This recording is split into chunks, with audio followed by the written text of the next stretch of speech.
Buenas tardes, hermanos, que el Señor les bendiga. Qué privilegio grande poder reencontrarnos de nuevo en el compartimiento de la palabra del Señor.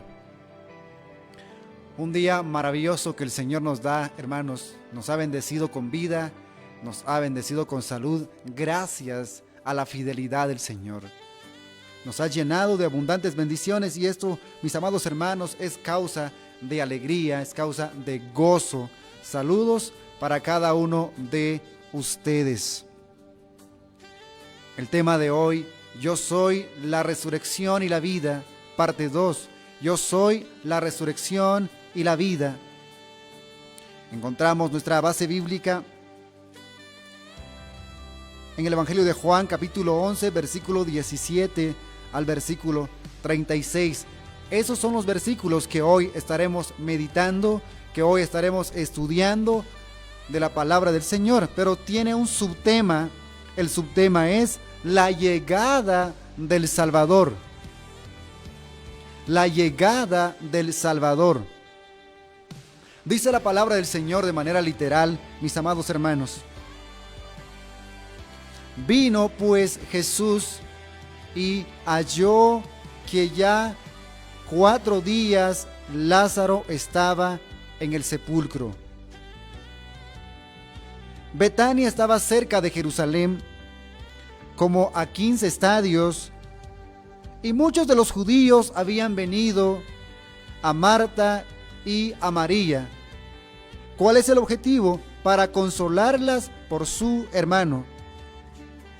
Entonces Marta, cuando oyó que Jesús venía, salió a encontrarle, pero María se quedó en casa. Y Marta dijo a Jesús: Señor, si hubieses estado aquí, mi hermano no habría muerto. Mas también sé, el conocimiento de Marta, mas también sé ahora que todo lo que pidas a Dios, Dios te lo dará. Jesús le dijo: tu hermano resucitará. Marta le dijo: yo sé que resucitará en la resurrección en el día postrero. Le dijo Jesús: yo soy la resurrección y la vida. El que cree en mí, aunque esté muerto, vivirá. Y todo aquel que vive y cree en mí, no morirá eternamente. ¿Crees esto? Le dijo: sí, Señor, yo he creído que tú eres el Cristo, el Hijo de Dios, que has venido al mundo. Habiendo dicho esto, fue y llamó a María, su hermana, diciéndolo en secreto: el Maestro está aquí y te llama. Ella, cuando lo oyó, se levantó de prisa y vino a él. Jesús todavía no había entrado en la aldea, sino que estaba en el lugar donde Marta le había encontrado. Entonces los judíos que estaban en casa con ella y la consolaban, cuando vieron que María se había levantado de prisa y había salido, la siguieron diciendo: va al sepulcro a llorar allí. María, cuando llegó a donde estaba Jesús, al verle, se postró a sus pies, diciéndole, expresando lo que hay en su corazón, la tristeza: Señor, si hubieras estado aquí, ¿no habría muerto mi hermano? Jesús entonces, al verla llorando, y a los judíos que la acompañaban también llorando, se estremeció en espíritu y se conmovió y dijo: ¿dónde lo pusisteis? Le dijeron: Señor, ven y ve. Jesús lloró. Dijeron entonces los judíos: mirad cómo le amaba. Hermanos, la Biblia nos relata la historia de la muerte inminente de Lázaro. La muerte es inevitable Nadie tiene poder sobre la muerte. Estoy refiriéndome a seres humanos. Ningún ser humano tiene poder sobre la muerte. Hay un famoso dicho popular que se cuenta por ahí: no hay más inseguro que la vida, pero no hay más seguro que la muerte. Uno de los aspectos más inquietantes de la muerte es que el hombre no tiene control sobre ella. Así como no hay hombre que tenga potestad sobre el espíritu, tampoco hay hombre con potestad sobre el día de la muerte. Esto nos relata el libro de Eclesiastés 8:8. Cuando viene ese día, su confianza será arrancada de su tienda y al rey de los espantos será conducido. Una referencia poética a la muerte de Job. En Job, 18:14. La realidad aleccionadora de que esta vida puede terminar en cualquier momento solo resalta su brevedad. ¿Quién sabe cuánto tiempo va a vivir? Nadie. Yo no sé cuánto tiempo voy a vivir. No lo sé. Solo el Señor sabe, porque Él lo ha determinado. Él sabe perfectamente cuánto tiempo voy a vivir. Desde mi concepción hasta este momento y hasta mi muerte, el Señor sabe. Y el Señor, digo con toda certeza, me ha librado de muchos peligros. ¿Por qué? Es que Él es el dador de la vida. Job se lamentó: el hombre nacido de mujer, corto de días y hastiado de sinsabores, sale como una flor y es cortado, y huye como la sombra y no permanece. Esto es lo que nos relata Job 14:1 y 2. Pero en verdad el ser humano se ha acostumbrado sobre la faz de la tierra. No le interesa, no importa cuánto dolor sufre, pero ya no quiere dejar este mundo. La vida del ser humano en este mundo es breve, es pasajero, no permanece, es como la sombra. ¿Cuánto tiempo dura la sombra? Pues poco tiempo. También es comparado como la neblina. La vida del hombre es comparado también con la neblina. En la mañana vemos todo está lleno de neblina. Pareciera ser que el día va a llover, pero no es neblina, solamente va a estar poco tiempo. Y así es la brevedad de la vida del hombre. Moisés también escribió este pensamiento: los días de nuestra edad son 70, y en los más robustos son 80 años. Con todo, su fortaleza es molestia y trabajo, porque pronto pasan y volamos. Salmos 90:10. La verdad expresada en la declaración frívola, no te lo puedes llevar, indica que todo lo hecho en esta vida, con excepción de servir a Dios, al final la vida no tiene sentido. Cuando Salomón se dio cuenta de ello, redujo todo lo logrado a vanidad. Veamos este pasaje en Eclesiastés capítulo 2, versículo 18 al 19. 2 versículos. Asimismo, aborrecí todo mi trabajo que había hecho debajo del sol, el cual tendré que dejar a otro que vendrá después de mí. Y ¿quién sabe si será sabio o necio?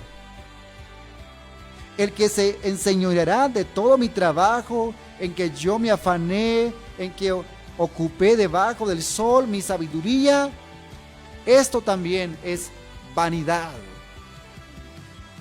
El gran sabio Salomón expresó esta verdad: vanidad de vanidades, todo es vano. Job exclamó esta verdad: desnudo salí del vientre de mi madre, y desnudo he de partir. El Señor ha dado y el Señor ha quitado. Bendito sea el nombre del Señor. Job 1:21, en Nueva Versión Internacional. Pablo también escribió: porque nada hemos traído a este mundo, y sin duda nada podremos sacar. 1 Timoteo 6:7. Amados hermanos, Pablo expresa esta gran verdad, que el hombre no trae nada al nacer, nada, ni siquiera carga un centavo en la bolsa. Y cuando va a morir, no va a llevar nada, simplemente la ropa que tiene puesta sobre sí, pero no va a llevar nada. Dios declaró a un hombre avaro, un hombre que amaba riquezas, que amaba dinero, consumido por sus posesiones terrenales, le dijo esta verdad en Lucas 12:20. Necio, esta noche vienen a pedir tu alma, y lo que has provisto, ¿de quién será? Amados hermanos, por tanto que nos afanamos de acumular riquezas, cuando llega la parte final de nuestra existencia sobre la tierra, ¿qué vamos a llevar? ¿Y quién se va a quedar con todo lo que pudimos acumular o nada hemos acumulado? No importa. El punto es: ¿qué estamos haciendo con la vida que Dios nos ha dado? Como se ha señalado con ironía, no hay bolsas en las mortajas, y nunca nadie vio un coche fúnebre tirando de un remolque. Tristemente, las personas pasan todas sus vidas acumulando posesiones que la muerte les arrebata en un segundo. Todo se acaba. Pero la verdad maravillosa es que la muerte no tiene por qué ser el final de todos los sueños y esperanza del hombre. Amados hermanos, los creyentes, los quienes han creído en Cristo, pueden enfrentarla con alegre anticipación, en lugar de un temor ansioso, porque Jesucristo la ha conquistado. Nuestro Señor es Señor de señores, es Dios. Tiene poder sobre la muerte y tiene poder sobre la vida. Como lo prometió a sus seguidores: yo soy la resurrección y la vida. El que cree en mí, esta es fe en Jesucristo, aunque esté muerto, vivirá. Y todo aquel que vive y cree en mí no morirá eternamente.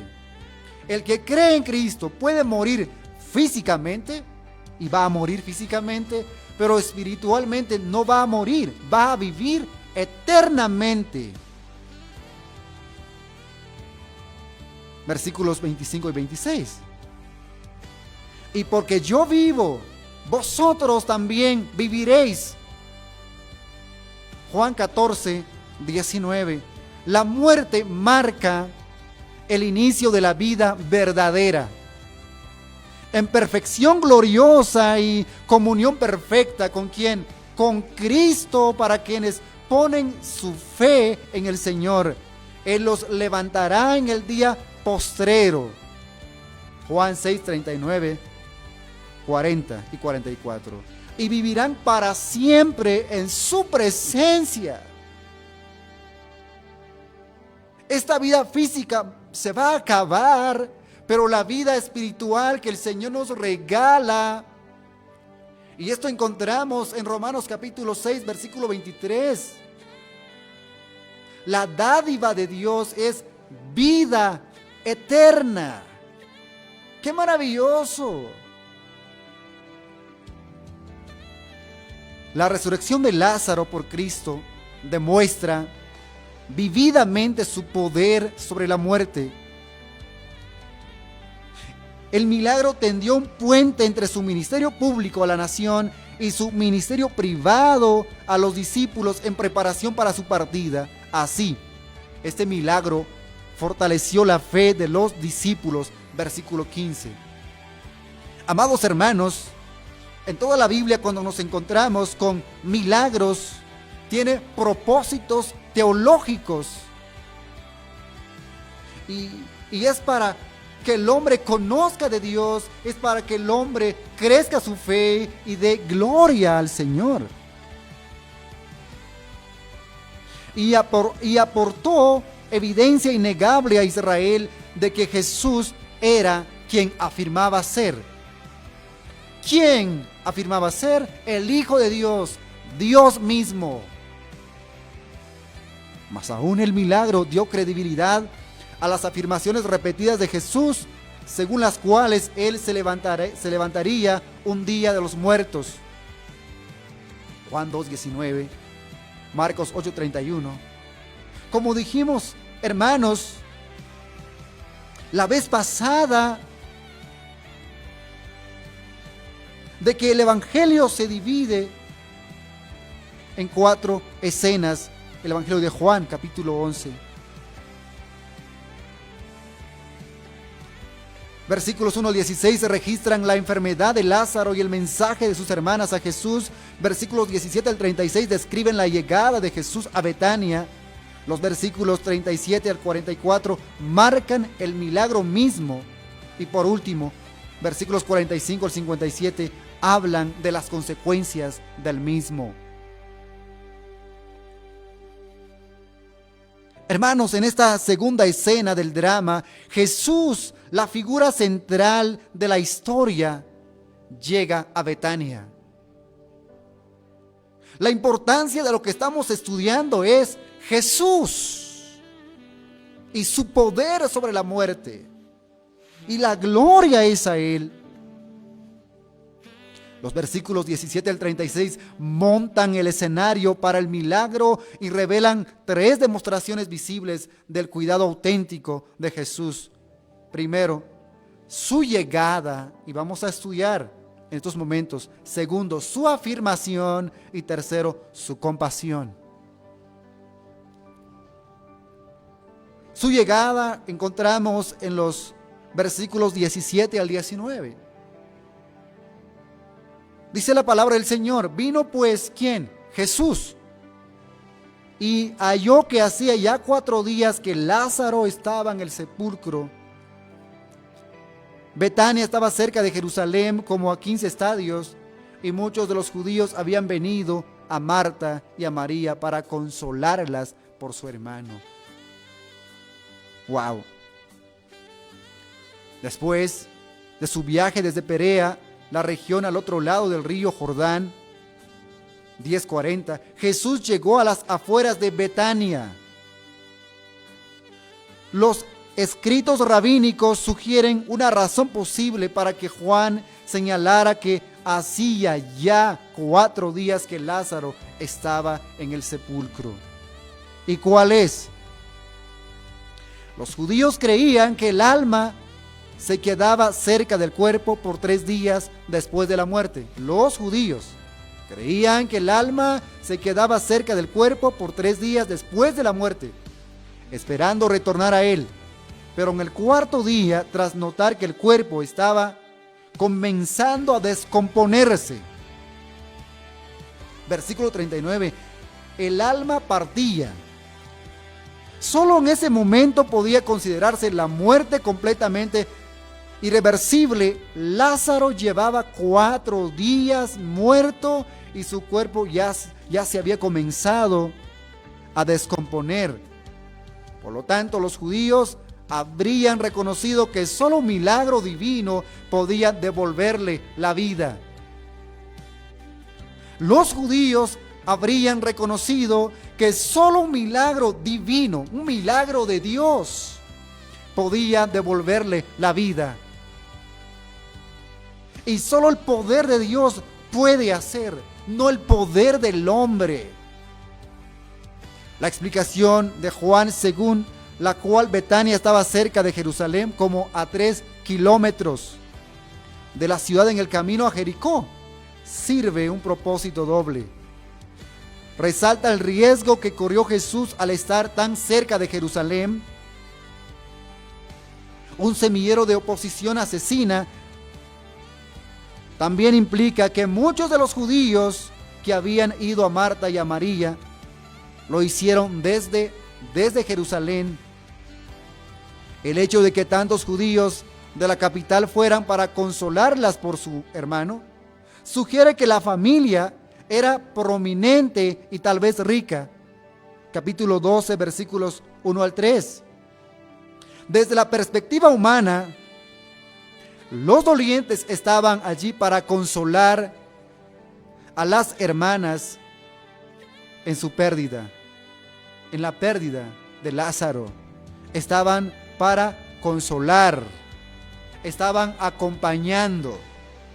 Pero veamos desde la perspectiva divina, ¿cuál era el motivo que Dios permitió que toda esa gente estuviesen allí? Es para presenciar el milagro sorprendente de Jesús. El milagro extraordinario que Jesús hace levantar a un muerto de un sepulcro. La resurrección de Lázaro se haría en público ante muchos observadores, ante muchos espectadores, varios hostiles al Señor. Como resultado, ni siquiera los enemigos de Jesús podrían negar lo que hizo. Nadie podía negar, porque Lázaro estaba sepultado 4 días. Y Jesús lo resucita.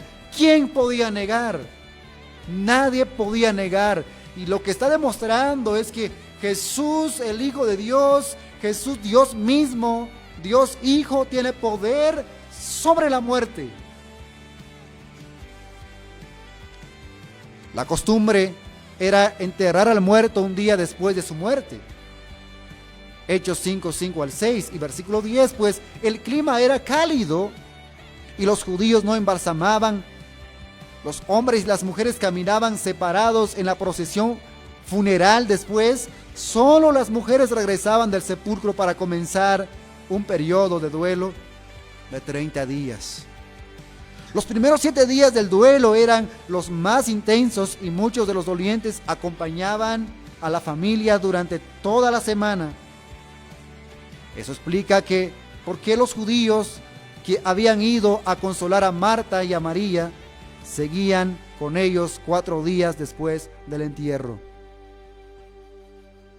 Número 2, su afirmación. Versículos 20 al 27. Vamos a estudiar también estos 8 versículos. Entonces Marta, cuando oyó, ¿qué oyó? Cuando escuchó la noticia que Jesús venía, salió a encontrarle. Pero María se quedó en casa. Y Marta dijo a Jesús: Señor, si hubieses estado aquí, mi hermano no habría muerto. Mas también, veamos el conocimiento de Marta. Mas también conozco. Ahora que todo lo que pidas a Dios, Dios te lo dará. Jesús le dijo: tu hermano resucitará. Marta le dijo: yo sé que resucitará en la resurrección en el día postrero.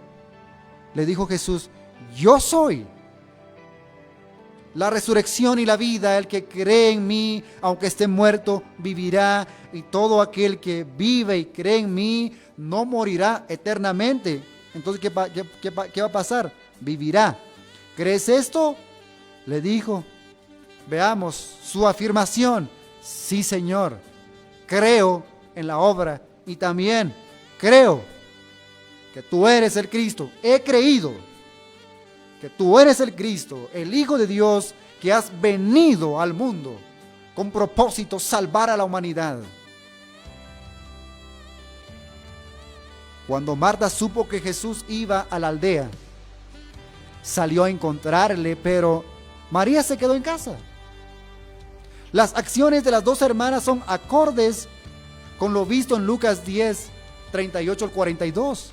Marta era la activa y animada, se preocupaba con muchos quehaceres, Lucas 10, 40. María era la callada y analítica, sentándose a los pies de Jesús, oía su palabra, estaba analizando su palabra. De acuerdo con las costumbres judías, quienes sufrían la pérdida de un ser amado, se quedaban sentados mientras los dolientes los consolaban, ¿verdad? Pero Marta, de acuerdo con su personalidad, una mujer fuerte, salió de la casa y fue al encuentro de Jesús cuando él se acercaba. Cada persona tiene su propia personalidad. Hay personas tan fuertes, aunque pase lo que pase, siguen fuertes. Es su personalidad, pero hay personas que no, que son muy frágiles. Cuando les pasa algo, empiezan a lamentarse, empiezan a entristecerse.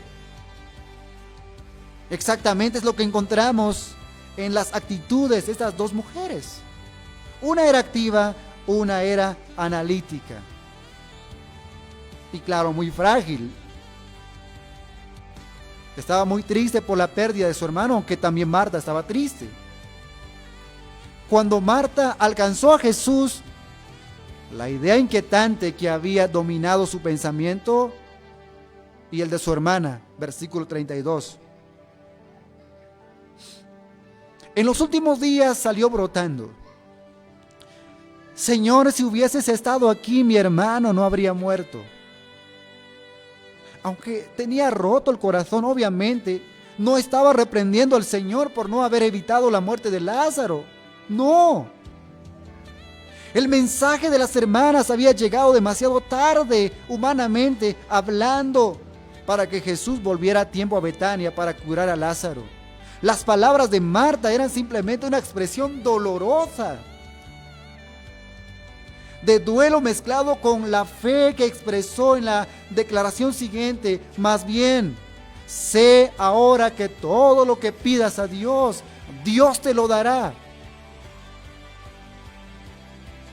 Sin embargo, es evidente que esa confianza no se extendía a la capacidad de Jesús para resucitar a su hermano, como lo dejó claro su vacilación al abrir la tumba. Versículo 39.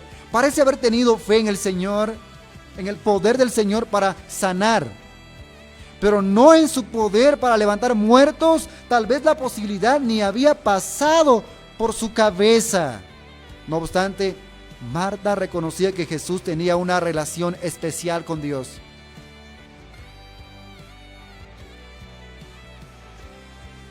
Una relación especial con Dios. Por lo tanto, confiaba en que por medio de sus oraciones resultaría algo bueno de esta tragedia.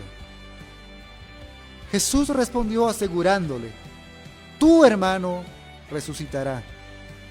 Lázaro iba a resucitar inmediatamente, eso quería decir, pero Marta no lo entendió.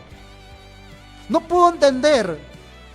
Supuso que Jesús, como los otros dolientes, estaba consolándola con la resurrección de Lázaro al final de los tiempos.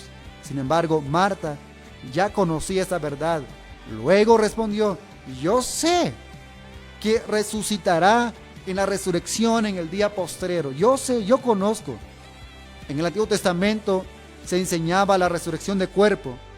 Job 19, 25 al 27, Salmos 16, 10, Daniel 12, 2. Y los fariseos la afirmaban, pero no así los saduceos. Mateo 22, 23.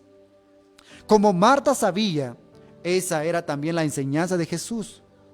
En el Evangelio de Juan, capítulo 5, versículo 21, versículo 25, versículo 29, capítulo 6, versículos 39 y 40, versículos 44 y 54. Irónicamente, aunque ella creía que Jesús tenía el poder para resucitar a su hermano en el futuro lejano, no pensó que podía hacerlo en ese momento. Retando a Marta a ir más allá de la creencia abstracta en la resurrección final para completar su fe en él, le dijo: yo soy la resurrección y la vida. Hermanos, y en este evangelio de Juan encontramos la quinta de las 7 afirmaciones de deidad. Yo soy. Esto es una afirmación de la deidad de Jesús. Y esto nos da a entender: Jesús es Dios. El enfoque de Marta estaba en el final de los tiempos, pero el tiempo no es obstáculo para aquel que tiene el poder de la resurrección y la vida. Capítulo 5, versículo 21 y 26. Jesús levantará a los muertos en la resurrección futura de la que hablaba Marta, pero también iba a resucitar a su hermano inmediatamente. El Señor los llamó a confiar en Él como el único que tiene poder sobre la muerte. Amados hermanos, las dos siguientes declaraciones de Jesús no son redundantes. El que cree en mí, aunque esté muerto, vivirá, y todo aquel que vive y cree en mí no morirá eternamente. Estas enseñan dos verdades separadas, aunque relacionadas. El que cree en Jesús, aunque esté muerto físicamente, vivirá porque lo levantará en el día postrero. Capítulo 5, 21.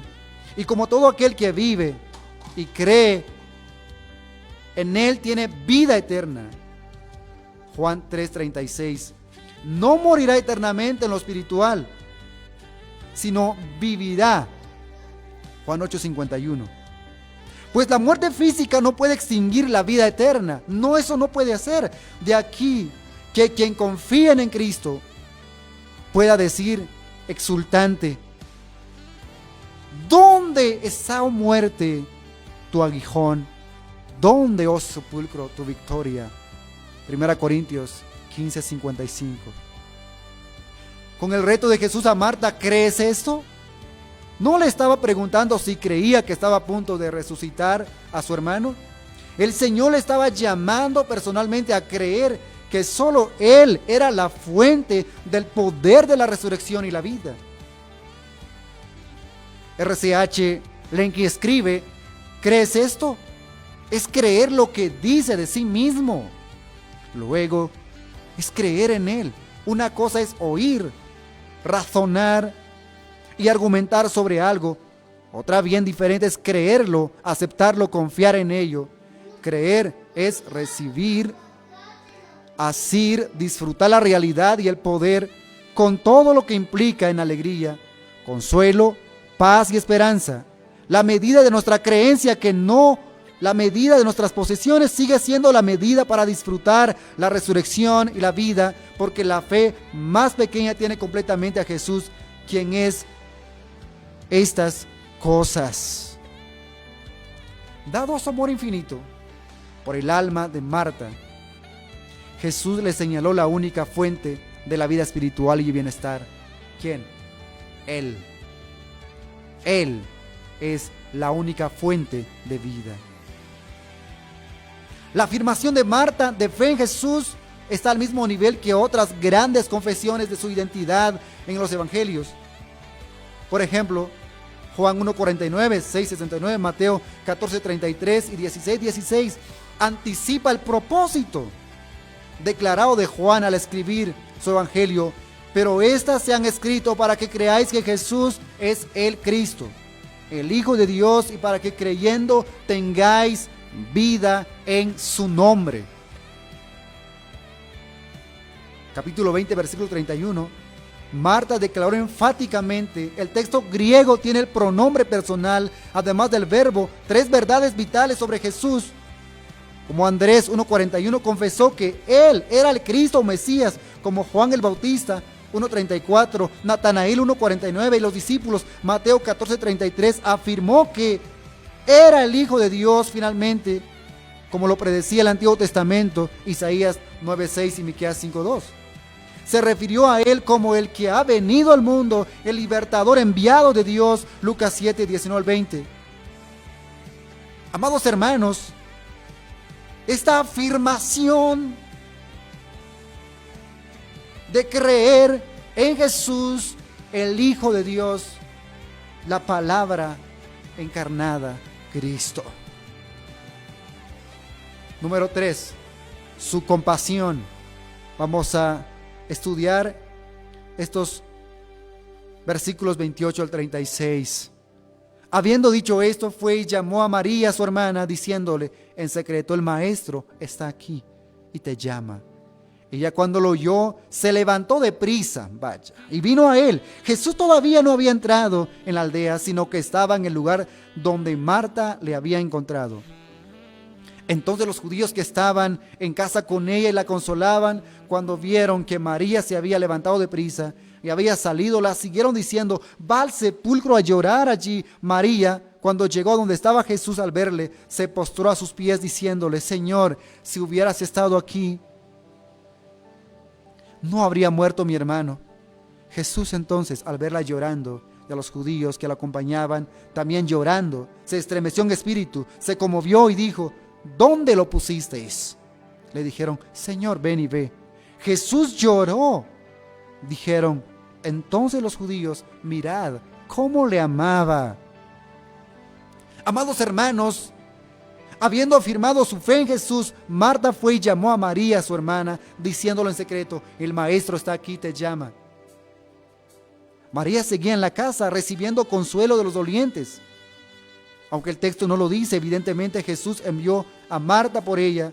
Probablemente le dio el mensaje a María en secreto, esperando de que ella también pudiera tener un encuentro privado con Jesús antes de que la multitud de dolientes lo identificara, puesto que Marta aún no había percibido que el Señor pretendía resucitar a su hermano. También podría estar intentando mantenerlo lejos de los judíos hostiles, especialmente los líderes, los fariseos que estaban en la casa. Sea cual fuera el motivo de Marta, su intento de privacidad fracasó. Cuando María oyó el mensaje de su hermana, se levantó de prisa y fue al encuentro de Jesús. Él todavía no había entrado en la aldea, sino que estaba a las afueras, en el lugar donde Marta le había encontrado. Pero la salida presurosa de María no pasó inadvertida para los judíos que estaban en casa con ella y la consolaban. Versículo 19. Cuando ellos vieron que María se había levantado de prisa y había salido, la siguieron, suponiendo que iba al sepulcro a llorar como era costumbre. Sintieron que su deber de consolar era ir con ella. Una vez más, Dios orquestó en su soberanía las circunstancias para ajustarlas perfectamente a sus propósitos, asegurando que el milagro de Jesús fuera atestiguado por todo el grupo. María parece haber sido más emocional que su hermana. Cuando llegó a donde estaba Jesús, al verle se postró a sus pies, le dijo: Señor, si hubieras estado aquí, no habría muerto mi hermano. Como su hermana, María no pretendía reprochar a Jesús. No, su declaración solo fue un reflejo de la pena que tenía en su corazón, del dolor, de la tristeza que tenía. Comprensiblemente la escena es intensa. En pena y dolor, María no era la única que estaba llorando. Una forma del verbo klaio es gemir o llorar a gritos. Los judíos que la acompañaban también lloraban y gemían fuertemente. De acuerdo con la costumbre judía, hasta de las familias más pobres se esperaba la contratación de al menos 2 flautistas y una plañidera. Como María, Marta y Lázaro eran una familia prominente, probablemente tuvieran aún más dolientes profesionales, además de quienes habían venido a presentar sus respetos. Amados hermanos, al observar la escena caótica que Jesús se estremeció en espíritu, se conmovió, se estremeció en espíritu. Es una mala traducción del verbo embrimoi, cuyo significado literal es resoplar como un caballo. Además de su uso en el versículo 38, solo aparece otras veces en el Nuevo Testamento, Mateo 9:30. Marcos 1:43 y 14:5, donde se traduce encarar rigurosamente o murmurar contra. Luego incluye la connotación de ira, enfado o indignación. Jesús parece haberse enfadado, no solo por la dolorosa realidad del pecado y la muerte, sino por los dolientes que actúan cual paganos sin esperanza. Veamos la carta de Pablo que escribe a los hermanos de Tesalónica, capítulo 4, versículo 13. Tampoco queremos, hermanos, que ignoréis acerca de los que duermen, para que no os entristezcáis como los otros que no tienen esperanza. Los incrédulos no tienen esperanza, no van a resucitar. ¿Por qué? No tienen la vida que Dios les ha dado a través de Cristo. Tarazo se conmovió, enfatiza aún más la inmensidad, la intensidad con que el Señor reaccionó. El término también se usa en otras partes para describir emociones fuertes, como la reacción de Herodes a la llegada de los magos, Mateo 2:3, el terror de los discípulos cuando vieron a Jesús caminar sobre el agua, Juan 14:26. Mateo 14:26. El miedo de Zacarías cuando vio al ángel en el templo, Lucas 1:12. El asombro de los discípulos al ver a Jesús resucitado, capítulo 24, versículo 38. La reacción de Jesús ante la cercanía de su muerte, Juan 12:27, y su respuesta a la traición inminente de Judas, 13:21. Entonces Jesús preguntó, ¿dónde le pusisteis? Y le dijeron, Señor, ven y ve. No está definido a quién se refiere la expresión plural, le dijeron, pero evidentemente se refiere a algunos en la multitud favorables a Jesús, pues respetuosamente lo llamaron Señor. Señor significa dueño. Jesús lloró como los demás, pero el verbo griego no es klaio como en el versículo 33, sino dakrou, una palabra rara que solo se usa aquí en el Nuevo Testamento. En contraste con el lamento fuerte que implica klaio, dakrou tiene connotación de romper a llorar en silencio, a diferencia de los dolientes típicos de los funerales. Las lágrimas de Jesús las generaban su amor por Lázaro y su pena por los efectos mortales e incesantes del pecado en el mundo caído. ¿Desde cuándo entró la muerte espiritual y física en el mundo? Desde Génesis capítulo 3, cuando el hombre desobedeció a su Señor, cuando el hombre pecó deliberadamente. Amados hermanos, debemos de entender cada parte de la palabra del Señor. Aunque el versículo 35 es el más corto de la Biblia, es rico en significado. Enfatiza la humanidad de Jesús. Era un verdadero varón de dolores, experimentado en quebranto, Isaías 53:3. Pero aunque los judíos estaban en lo cierto al ver amor por Lázaro, en el dolor de Jesús estaban equivocados al pensar que sus lágrimas reflejaban la misma desesperanza que ellos sentían. No. Amados hermanos, ahora el escenario estaba preparado para que el Salvador compasivo mostrara de forma visible su afirmación de ser la resurrección y la vida. Amados hermanos, Él es la fuente de vida. Cuando estudiamos todo el Evangelio de Juan, nos encontramos con muchos versículos que Jesús es la fuente de vida, que Jesús es resurrección. Él tiene poder sobre la vida porque Él es Dios. Él tiene poder sobre la muerte. Él es Dios. Querido amigo, querido caballero que nos escucha, querida dama, usted necesita a Cristo. Necesita tener vida en Cristo. Aunque usted tenga vida ahora, pero no tiene vida eterna si no tiene a Cristo. El tener a Cristo tiene evidencias contundentes que refleja la vida del hombre que está en Cristo y que es cristiano. Es mentira que a alguien se le diga que haga una oración de confesión de fe, pero no refleja los frutos que causa la justicia, la justificación. Hermanos, el ser cristiano y el ser salvo tiene evidencias. No solamente es decir, creo en Cristo y soy salvo. No, si no hay evidencia, por más que usted me diga que es cristiano y que tiene a Cristo en su corazón, le digo, lo siento, usted no es cristiano. Usted necesita salvación y vida eterna.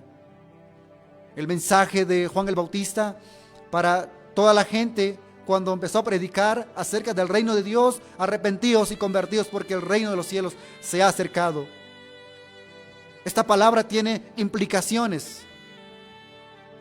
tiene un cambio de conducta,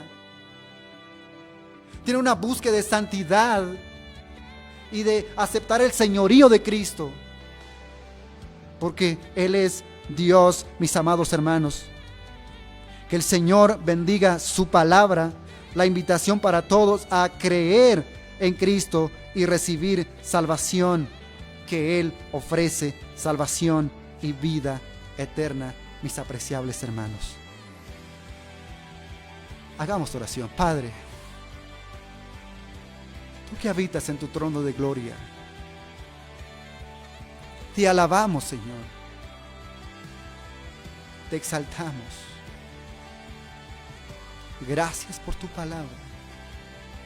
Gracias, Señor, porque nos hablas con tu palabra y fortaleces nuestra fe con tu palabra. Nos motivas a seguir siempre adelante, Señor, perseverando en fe y en la búsqueda de tu presencia, Señor, sobre todas las cosas. Glorificamos tu nombre, amado Jesús. Los que hoy hacen el acto, Señor, de recibirte, por favor, Señor, séllalos con tu Espíritu Santo y justifícalos, glorifícalos, santifícalos, mi amado Señor. Oramos a ti en esta oportunidad, clamando, Señor, por la vida de aquellos que están perdidos en el mundo. Ten misericordia, dales una oportunidad, Señor, más para que ellos puedan ser salvos, a los que tú has destinado para salvación. Oramos en esta hora de la tarde en el nombre de Jesús, pidiendo, Señor, que tú puedas bendecir el trabajo de mis hermanos que trabajan, la necesidad de cada uno. Por favor, fortalézcalos, ayúdalos siempre en cada área de la vida, Señor. También quiero orar por Canal 2 Evangélico. Siga bendiciendo este canal, Señor, y que cada día sea un canal de bendición para muchas vidas, para muchas familias, Señor, que necesitan escuchar el mensaje de salvación y vida eterna, un mensaje de consuelo, Señor. Oramos en el nombre de Jesús y que tú bendiga los recursos de cada uno de nosotros, amado Señor. Gracias te damos con todo nuestro corazón. En el nombre de Jesús oramos. Amén. Amén. Amados hermanos, que el Señor añade bendición a su palabra. El Señor les bendiga, les guarde, el Señor les fortalezca, el Señor bendiga todo lo que realizan, su trabajo, el Señor les dé paz en su corazón, que el Señor les bendiga. Gracias por su atención a la palabra del Señor. Buenas tardes, se cuidan.